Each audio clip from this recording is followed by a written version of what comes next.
مشاهدينا الكرام، أهلا بكم.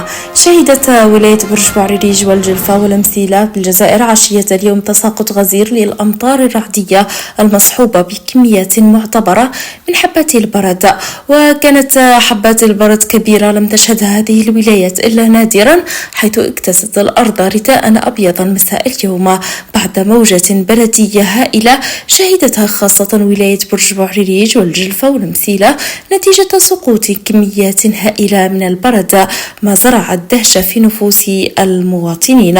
وقد تحولت الشوارع لفرصة لتخليد لقطات لن تغيب عن ذهن الفرد في هذه الولايات، فحجم كميات البرد التي سجلت هذه الولايات تعتبر نادرة جدا، ما جعل رواد مواقع التواصل الاجتماعي يتناقلون هذه الصور عبر مختلف المنصات، رغم أن هذه الكمية من حبات البرد الضخمة قضت على الأخضر واليابس وخلفت خسائر مادية كبيرة وأتلفت المحاصيل الزراعية للفلاحين.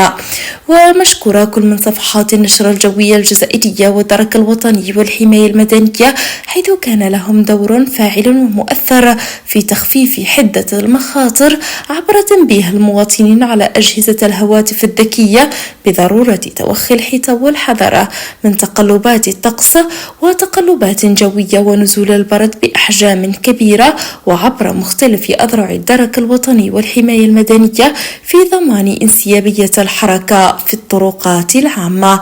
نسأل الله السلامة للجميع. شكرا لكم على حسن المتابعة وطيب الاهتمام. دمتم في رعاية الله وحفظه.